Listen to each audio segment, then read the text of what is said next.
Wherever you may be. Good afternoon and welcome to another lovely episode. We'll call it Think Northwest now, but also meets Think Northwest Learning and Tools. I'm Doug Zanger, the Executive Director of Think Northwest. Thank you so much for joining us today. Somebody asked me because I sign on with the same salutation.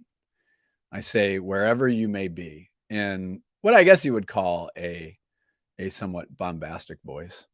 But that is an homage to the late, great Bill Schonely, who was the longtime announcer for the Portland Trailblazers.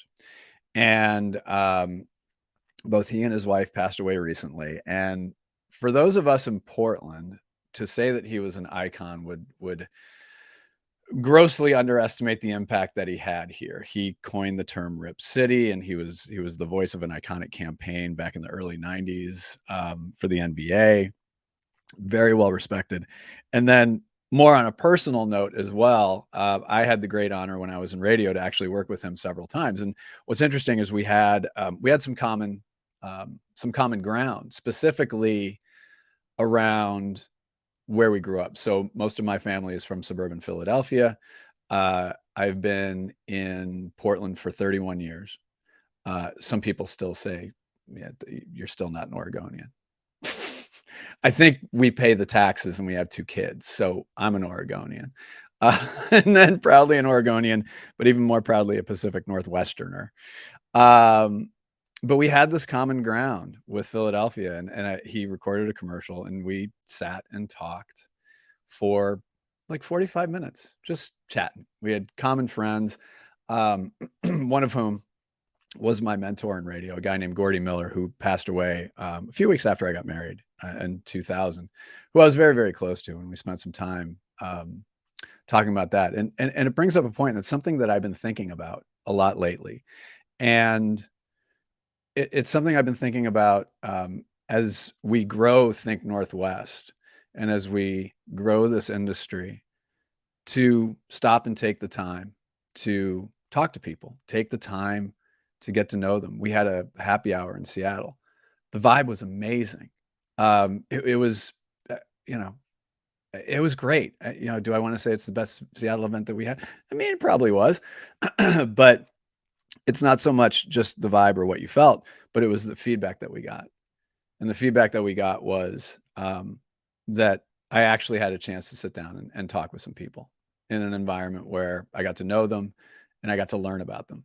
So getting to know people is personal. Getting to learn about them is what they do for their careers or for their jobs. And when you're able to bring those two together, especially with an organization like ours, that's what you hope for. You hope that people come together so that they can grow their experience, grow their expertise, be better at their jobs, grow their businesses for agencies or brands or tech-centric brands who we like. That's what we call startups here. Because once you get Series A and Series B, you are now a brand. So hate to break it to you. But that's exciting. And so it's just, I was thinking about that because I started with that salutation, and somebody asked me about that. So I wanted to share that story with everybody. So thank you for indulging me in that one. If you are a member, thank you. If you are not yet a member, thank you as well. But we would love to learn more about what you're doing, whether you are in Oregon, Washington, Idaho. We have 2 members in Boise, British Columbia, so Vancouver, Alaska. So the entire region is not simply Portland and Seattle. It's all over. It's Eastern Washington. It's Boise. It's Bend. It's Yakima. It's Pullman. It's Vancouver. It's, oh gosh, where were we? Abbotsford in British Columbia. We want to hear from you. So please go to Think Northwest, ThinkNW.org, and get in touch with us. So I'm going to bring my fantastic guest on here shortly, but I do want to do a little bit of housekeeping. Next week, the amazing Shireen Patak, the co-founder and editor-in-chief of Toolkits. So she was the former editor of Digiday. To say that I am a fan, again, another gross understatement. the work that she and Jack Marshall are doing at Toolkits around brand publishing. This is really important stuff to learn. Very, very important stuff to learn. And I seriously go to toolkits.com and start digging into the work that they're doing, because it is very, very, very impactful. And yeah, I mean, I'm just a huge fan, but a deep amount of respect for her and Jack. And then we are live in Seattle on April 19th. The title of this one, it is a lunch and learn. You get a little lunch, you get a little learn. Hate to break it to you, print is far from dead. This is from our friends at MNI Targeted Media. If you are in the business of figuring out what media, what platforms to use, get to this one, because here's a fun fact, and our guest fits this category. 98% of people under 25 read magazines. And so you'll learn about the data, you'll learn how to make print work and how it integrates with things like digital campaigns or big TV campaigns or any of that stuff. And then MNI is also hosting our extremely happy hour on 420. Yep, pun time. They have a programmatic platform, a cannabis platform called Cannabix, and they will be there. And honestly, it's just a good hang. We'll have Pink Cloud beverages there. We will have, I mean, legally, I don't think we can have edibles, but I mean, you do you. I'm just great. Now the cops are going to show up, even though it is legal. So yeah, you just do you. But get to thinknw.org. Go ahead and click on events, and you'll be able to see that. And then there is one other one coming up as well that I just want to bring up, and this one's very important. This is a webinar that will be happening on April 25th at 1 p.m. We work with a wonderful professional named Dr. Curtis Bullock. You might have seen him on a recent episode with us about talent and how talent's navigating uncertain futures and uncertain economic times. Wonderfully gifted professional, and he is working with us to build content around better representation and around building communities of all intersectionality. And he will be presenting his first webinar. This is called Retention Tension: Fixing Broken Feedback Loops. That's going to be happening Tuesday, April 25th at 1 p.m. Pacific. And it is critical. Feedback is really interesting, and especially as it relates to retaining and growing talent. So you want to make sure that you sign up for that as well. ThinkNW.org. I've spoken enough. I'm going to shut up now. And I'm going to bring my friend Brian Bonilla, senior reporter at Ad Age. Man, sorry, that was a longer opening than if I were still in radio. Man. If I were still in radio, they would have hooked me. You were in the groove, man. I liked it. I got to see your radio chops. I was like, so this is how Doug was in the 80s. Oh, in the 80s. Oh, no. It was the late 90s. No, there you go. Oh my God, that's really funny, Brian. That's really. But yeah, really no, I enjoyed it. So right on. Right on. Okay, so aside from you being a New York Mets fan, right, which I'm a Philadelphia sports fan, I mean, it's so funny. Every time that we've gotten together a couple of times, and every time we get together, I'm just like,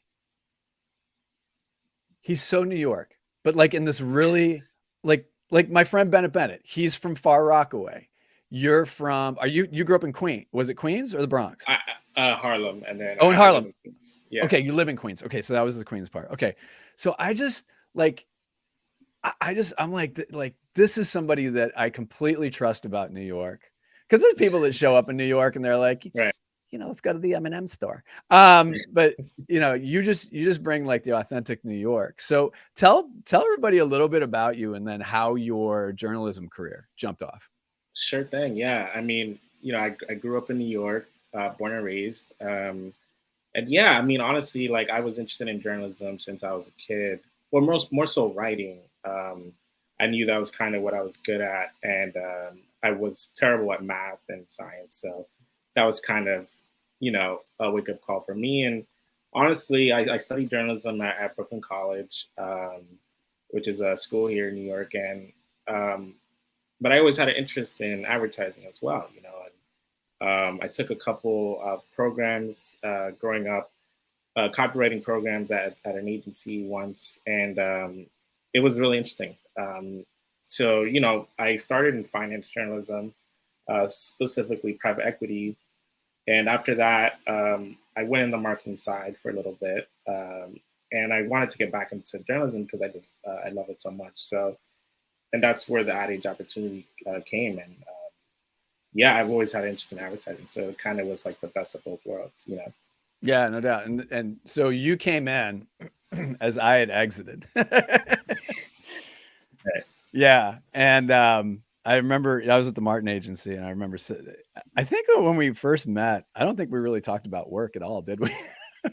No, I think it was really just about our backgrounds in life. And Yeah, yeah, yeah, and you had to leave soon. I mean, you had like a flight, right? Same day. So, yeah. I had to get um, over to Newark. Yeah, but Alaska no, yeah, Airlines. Yeah, I remember you had sent an email and you were just like, you know, um, you want to meet in person because you don't like meeting people over Zoom or things like that. I So, mean the irony of this, right? I mean, who does? as we speak on a as as we live speak on video chat. right a live video chat. No, and I've been really pleased to see um, how you've evolved. Number one, as a professional, like that's been really Sure. really fun to watch. I mean, really, um, I always love, especially in journalism, and I tell people the 6 years I spent in journalism, and I guess technically I still do, still a journalist. Um, those were so important. But the greatest joy that I always had was watching talent come in and find their way. And I think that Right. you have built your authority, and you've built your credibility, and you've built your influence. And I think it's really fun to watch. It's really fun to watch people grow, and especially in a space where you are, which is agencies primarily. It Mhm. can be really really tough, and it can be a little bit of a grind, and that's what we call a perfect broadcast segue into the first question, our agency super session, and we're going to talk about the small agency awards here in a little bit. But as you've grown in your career, what have you noticed about the influence and impact of smaller and medium-sized agencies? Yeah, I mean that's a good question. And by the way, I just had to say like it's very fun being on this side of it. I'm so used to Right? interviewing, on the other side. But no, I would say it's interesting. I think so I've been in this role for over 2 years now, and um, I don't know. I think what I've noticed with small agencies, I think we're seeing a lot more momentum um, for small agencies right now. I mean, we just saw Preacher win Creative AOR for Foot Locker, which is big, and OKRP I think was probably one of the biggest in the past few years, winning Burger King. But it's not just about the wins. I think we're seeing a lot of the best creativity come from small agencies just as much as large agencies. So I think, and honestly, as I speak to more CMOs in my role, and that becomes a part of what I do.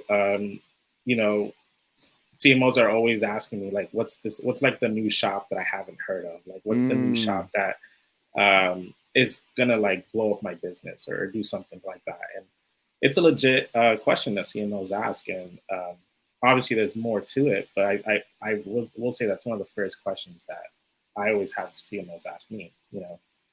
So it's been I think there's been momentum for sure. that's really interesting because, and I was thinking about this earlier. There are agencies that started and grew up independent. So Wyden, Mother, um, you go back to some of the classics. You've got like Barkley, some of the ones you mentioned that are a little bit newer. Joan. You start going Mhm. through different phases and variations of that. And what's really interesting, and I think I remember back in the last economic, I guess, shitstorm that happened, there were a lot, unfortunately, with when things happen, um, talent gets laid off, but then they start doing their own thing, and so you start getting these new generations of independent agencies popping up, um, and some of them, like a Lucky Generals, for example, they got bought. Dark Horses just got bought by TBWA. Wong Duty was acquired. So, you see some of these shops, but I think that what I find very, very interesting is, to your point, it feeds something competitive, and it feeds a fire, which I think is really interesting and really important. Um, when you're talking to a smaller agency or medium-sized agency, independent agency, however you want to frame it, Right. and I think in my experience too, and corroborate this or not, there seems to be a different fire coming from them. Yeah, I mean, it's hard, it's hard to pinpoint one thing, but I will say though, I think that fire that you're talking about are from the agencies that are making independence their superpower, right? Like the ability to do something within a week that would maybe take a larger company a month to do, right? Like things like that. I think you're right. I mean, one example I think of is like Bakery, which is an Austin, Texas Mm-hmm. based agency. They did last year, and then they were named to our small agency list as well. They created these like CMO playing cards. So they put CMOs on like playing cards Oh, I as if remember it was that. like, Yeah, I remember yeah. that. And, Yeah, yeah, yeah. that's something, and it actually won them some business, And so it's like something like that where you can try to find a way to stand out, right? Because it's one thing to say you're independent, but how can you make that, stand out on its own, right? Right, right. So yeah. What are some other things that you've learned? What are some of the things that you've seen smaller agencies do well? I mean, you've touched on a couple of things. I mean, speed, uh, that's a big one. Right. Agility, that's a big one. What are some other things that you've seen smaller? And I would say, I'd argue mid-sized agency. So, I don't know how we want to define what a small agency is in terms of staffing, but what have you seen other things that they do well? Yeah, I mean, like in terms of size, like we define it as you're a smart agency if it's 150 employees or less. And then I guess above that will be mid-sized, but it's hard, right? Because there's plenty of agencies that are in that 195 range, right? And then Right, that I guess that's where mid-size comes in, but it's hard, right? Because you know, how do you consider yourself mid-size, or what do you consider yourself, right? And right. I mean, that's honestly a debate we have with agencies, and it's always fun to talk about. But no, I think I mean, if you look at our A list, like chemistry uh, being on our top 10 list, being a mid-sized agency, I think for them, I mean, it wasn't just in business, but I think it was like that level of, can you prove that you are competing, and winning against, some of these larger agencies. And they won like creative AOR for Five Guys, and but Mm. they still had that creativity in there, that was still interesting. It wasn't like they lost it. And I think in the write up we mentioned, I forget if it was Chris Breen or Tim, their CEO, but they mentioned they stopped being scared to push boundaries during pitches, and Mm. that's when it started working for them. And I think you look at another agency like Mojo Supermarket, who Mo was our Saeed. who was our small agency of the year last year. That's kind of their moniker too, right? Like, if it's not the right fit, we're not going to say yes to this business, Right. right? So, yeah, That's my Mo Saeed. Like I envision Mo Saeed winning, like scoring a goal in stoppage time to win the Champions League, and that would be my call. that would be the call. Mo We have Saeed. to drag it a little bit. You have Oh no, to, no, I kept it. I kept it very, very. I or kept it just chill. Mo. You want just Mo, like a No, goal, it's like Mo Saeed. And I could go for another few there you go. seconds. So yeah, There you yeah, go. there you Yeah, it's interesting because when we talk about size, I was talking to an agency owner years ago, and they had gone from 20 to that part where you said mid-size. They got to 100, get to 150, and then they got up like into the they started creeping up, and they said once I get to 300, it all changes, Mm, which is yeah. really interesting. Because it is true. I mean, I think in observation and experience, it is true. I worked at Martin, which was close to 500. Widen globally is I don't know what it is, but the numbers like 1,200 or there Yeah.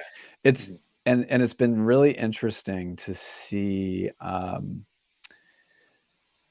I think what's really interesting is how each agency approaches its confidence, not necessarily its competence, if you know what I'm saying. Mhm. So, Mhm. Wyden knows, like, they know that they're doing great work. Martin knows they're doing great work. And there are small agencies that know that they're doing great work. And in some cases, they're very good at articulating that with confidence. And that's like the big thing is confidence. And Right. others, struggle with that. So my question, and brief aside, if you're joining us, you are more than welcome to throw comments, and we're happy to consider them as a little Q&A for Brian here. But this is the part where it's how do you believe a smaller or medium-sized agency? But let's look at it maybe on the smaller end. How can they stand up? And part of this is in your mind, how do they get coverage? In your mind, Right. how Right. do they build the relationships with you and with Ad Age? And we'll get to Right. small agency awards here in a minute, but I'm curious about, and this is probably evolved over time with you because Mhm. you've spent more time with this. But and again, let's look through that lens of confidence. How can a small agency confidently come to you and say, we're really proud of this work and we believe it's worth sharing, and we believe the rest of the world should see it too? Yeah. I mean, that's a good point. I would say, I mean, and this isn't just for small agencies. I mean, there's large agencies fighting for coverage too. And, you know, I will always say, like, um, it's great to get coverage, right? But sometimes, we either don't have the bandwidth, or maybe it's not the right week for a certain story, right? Like, I mean, Doug, like, Yeah.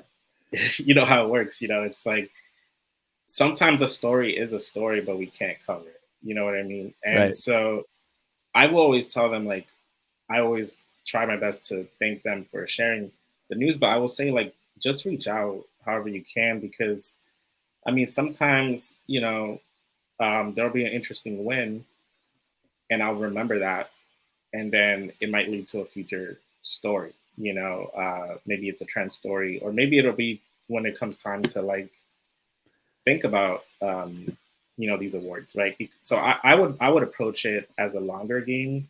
If I was a smaller Mm. agency, I would Hmm.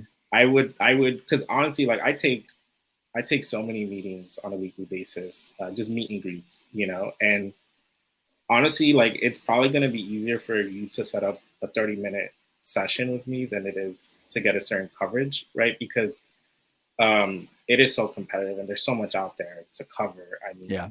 I think I get over 100 emails a day, so Oh my it's God. Yeah, it's I did too. it's so it's I did too. Oh. I would say, like, fight for the meeting first, and so I can learn more about how your agency operates. I don't know, because a lot of times, like, a small agency will share some piece of work but not provide, there won't be that much context to it, right? There Right. won't be Right. like, this is the strategy behind it, or things like that. I think Right. if you're not going to do that, then share the work, but also just be like, if this isn't right for coverage, I would love to introduce you to X CEO or whoever. Um, Right.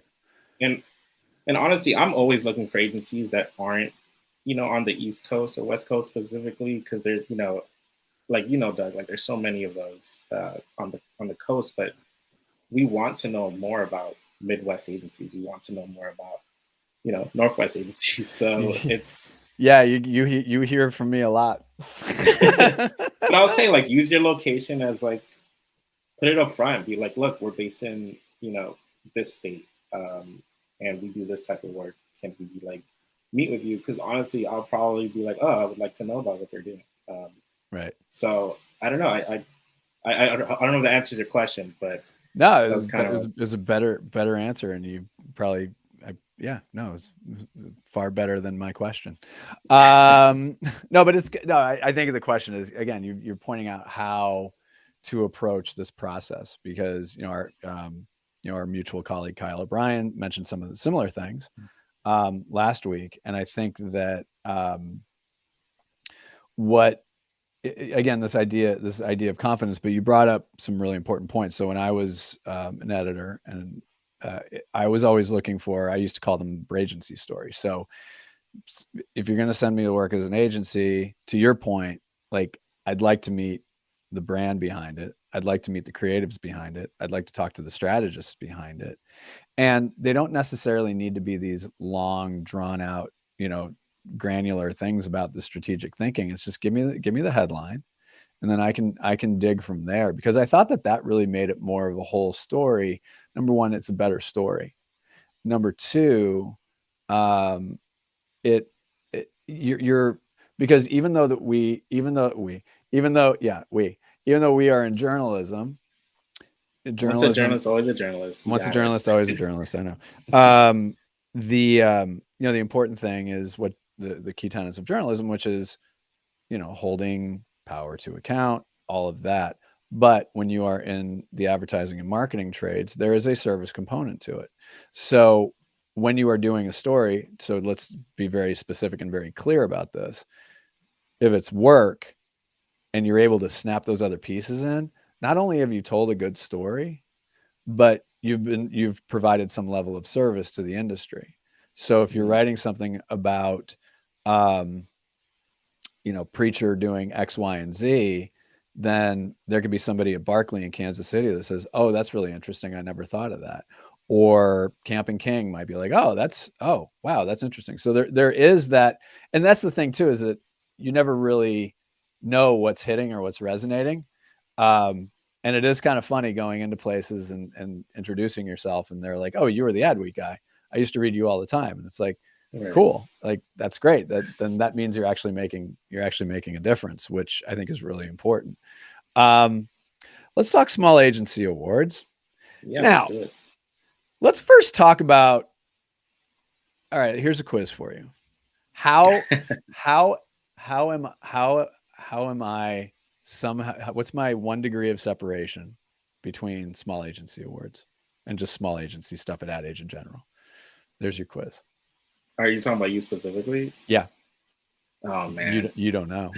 Well, I know. Okay, so I know you used to work for us a little bit, right? I blogged for the small agency. No, I remember that. Yeah, I heard about those stories and. Yeah, it's weirdo. No. So no, but I did hear about that. The Legend of Doug. Yeah. Oh God. I loved it. And actually that was my first taste of all of this. So, and I told, the former editors there. So Ken Wheaton, Rupel, Jonah, Matt, like anybody, like the OG Ad Age. Yeah, that was just like, you guys are responsible for all of this. But it was fun and it was great. And it was, and again, this goes back to this idea of really being of service. And it was interesting seeing these different voices. So Bart Cleveland down in Albuquerque, and I'm trying to remember, he's the only one I remember, but you have all of these people that just really had strong opinions about what was going on as a small agency, and it stitched together a really interesting story. And so when Ken Wheaton got small agency awards and conference going, it was just this natural progression. And it's in its 16th year, 17th. Oh, for small? Yeah. Oh, that's a good question. I should know that. It's up there. I mean, it's definitely up there. So, but I want to talk about the small agency awards, and we'll talk about the conference as well. But what I think is really cool about this, and I think, again, selfishly being up here, we've seen a lot of Pacific Northwest agencies win this award. So what I'd love for you to talk about is the feedback that either you've received or you've heard about that from agencies that have won, and it's not easy. This is not an easy award at all. The feedback that you've gotten from the agencies that have won and the impact that it's had on talent in their business. Yeah, I mean, yeah, of course. We've had a lot of agencies. During my time, I've had a few agencies that have been on the list, and they'll tell me that it opened like new business doors for them. Because I do know, like, I recognize that a lot of marketers, that are busy, right? They do go to these lists for, any publication, right? Just as like a starting point, right? To learn, okay, like, who's like an agency I can reach out to in a specific region. So yeah, I mean, I will say, like, you know, I've heard it be like a way into like larger pitches for certain agencies for sure. Um, and honestly, like attracting bigger talent, yeah. Um, so, so have you interacted with some of our Pacific Northwest winners? I mean, you've got what? Opinionated. Who else do we have? We've got DNA Seattle. We got DNA. North. There's a Uh, Cupertino Fujikata. yeah, yep, yeah. Who else? I didn't. Um, I didn't do my research. Duff. Is it? I mean, Battlefield. There's a I lot. can There's read. a lot of them. There's a lot. It's hard Red to and Co. I think is in there. Red and Co. Oh, we'll find a Uh, list. We'll find a list. right. We're very proud of our winners. We're very proud of our winners. So let's talk about what the judges are looking for in an entry, because that's always the how much is the entry fee? I think it's 395 or That 345. There you go. how much? 245? 345. That is the $345 question.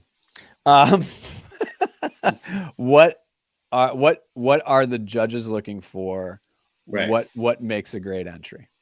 Yeah, I will say. I mean, honestly, like the work is always gonna, you know, be first of mind. I will say, like, it is pretty competitive, right? Because we break it down by region, so two by region, and then two by size, and then we have the gold and the silver, right? So Right. that's to me, like, I understand how difficult that is for an agency to try to stand out. I will say we look at a lot of things. So work, but effectiveness of the work just as much as the creativity in it. Um, you know, you don't necessarily have to have a great growth year, right? Like you look at Cupertino last year, they were a silver, I believe, Northwest winner, and their revenue was actually slightly down from I think the year prior, or basically they had a 2020 where they were really affected by COVID. They had some layoffs, Oh, and right, right. clients just cut their budgets because of COVID, and it was this comeback story of like, here's where we are now.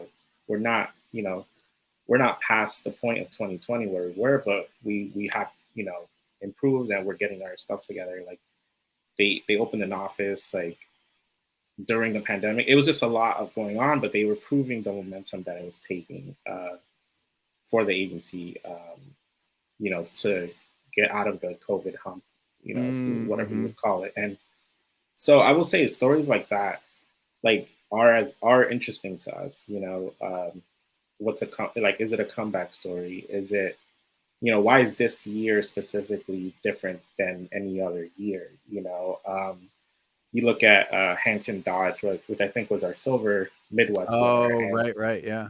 they, Milwaukee-based agency, and for them, I had known them since I, joined Adage, so I knew about them already. And I will say, like, I was familiar with their work. They did good work. I think we were kind of, but last year it seemed like um, they grew more than like they had ever grown before. And I think it was like 42% growth or something like that. And they were picking up clients that it was like an array of different types of clients, and I think it was like that first time where we were seeing that from them. At least I was, and Mm-hmm. I think that's what it was. And I will say, like, you know, keep applying and apply to different categories, because we'll consider different agencies for different categories, you know. And Mm-hmm. so I would say that that's important growth. I don't know. I think try to understand why. What was the story of your year? Oh, and I will say, like, when it comes to like, so like efficiency, right? Creative efficiency. It's not really just about like impressions per se, right? So like Mm-hmm. opinionated, for example, last year they had this great. Portland. They had this great Hinge campaign, right? Yeah. Which is like the app to be deleted, and within that, they referenced that they had a small budget, but they were able to increase ad recall, purchase intent, and things like that. And those numbers, I think, speak a lot, especially with small agencies that we know have smaller budgets a lot of the time. You know, so I would say, to the extent that you can make, you know, those results stand out, make different types of results stand out, I think that goes a long way as well. Yeah, KPIs are very interesting. The impressions piece, that's been a staple for a long time. But yeah, some of those other KPIs, brand lift, I always liked. I'm a big fan. Big Brand fan of lift the is good. big fan of the brand lift. Love the brand lift. Love it. But that's really good advice. That's really good Or, advice. you know, if like you're opening a new practice or something, like a Mhm. design practice, like, why, what did that do for you this year? You know, like, um, I don't know, try to think about not just a straight up like we're a creative agency, because like Right. so many creative agencies do so many different things, you know. You mentioned practice, a new practice. I wanted to talk to you about this, but I'm gonna just do it publicly now. Sure, yeah. Um, I am of the thinking, and it's probably already happening. I think it already is. Um, that agencies are coming up with prompt practices. You know where I'm going with this? Chat Like GPT. AI. Yeah. This is Well, I our want to hear prompt more practice. about No, I don't where know. That's you're. that's as far as I got. That's as Are far as you I got. thinking like an agency is putting a prompt in and Well, then no, they're. because they're agencies that had Amazon practices and still do, right? So it's like they're Mhm, mhm. specialists in Amazon. I see what you're saying. Yeah. Yeah. I mean, I just wrote an article about AI practices that No, I agencies saw are that, but I'm just saying, I think that specifically. I'd be interested to see by the end of the year if like an agency is like, here's our prompt practice, which is really hard to say. Really, it's if you try to say it, it's kind of hard to say prompt Prompt practice. practice. It's not doesn't Maybe really not a roll. practice, but definitely I think hiring. Um, Oh yeah, no you doubt. know, prompt Yeah. specialists. You know, Prompts. Oh, yeah. Oh, agency prompt right? specialist. That's very interesting. Very, very interesting. All right. Let's see. Nobody's sending questions. You guys are all being shy today. But they What don't love me, man. oh no, no, no. It's like when they don't have questions, that means that you've covered the important points. Well, I will say, I did also want to like highlight some new categories we have for small Go for it. agency, and like, sorry if I'm reading off the list here. I just want to make sure I got it. Um, so yeah, on top of the awards that we always have, we're now adding design agency of the year, Mm, PR agency of the year, executive of the year, and healthcare campaign of the year. And we will also now have, for the first time, the best use of TikTok award, uh, which we are doing in congruence with TikTok, the company. okay. Yeah. Next year it's going to be best prompt agency. We are we are And a prompt agency. I could see it. I could see it. You Hey, know.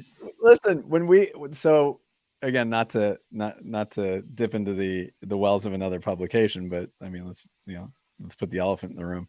Um, we did fastest growing agencies, and the first year we did it, there were 21 different categories of agencies. So it was your typical full service, creative, product, like, and then all of these subsets, which Right. it really blows me away. I mean, when I started, remember you referenced me being, you know, an adult in the 80s. Um, par- partially true.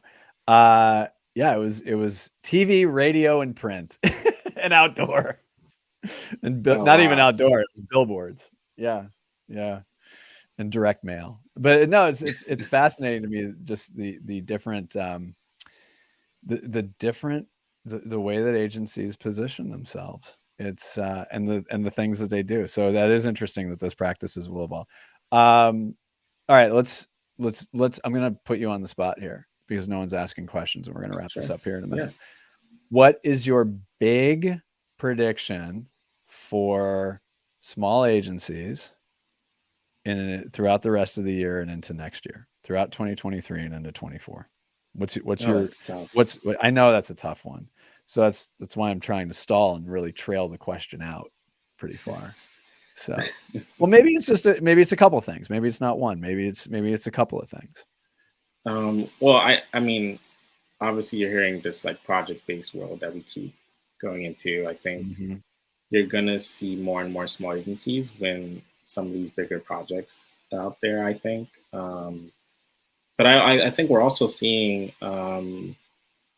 like Dagger, for example, launched Dagger Originals, which is um, an investment in original content. Outside of just advertising content. And I think what you're going to see from small agencies is a way to find new revenue streams outside of traditional advertising. I obviously with the economy, being hard for everyone right now, I think we are seeing smaller agencies trying to find new ways of making money or just like um, ways to differentiate themselves. So I think those are probably my two predictions. And I also think, honestly, like AI is going to be a sort of differentiator for some small agencies, Mhm. that learn how to use it in their own way. Because it is about efficiency, right?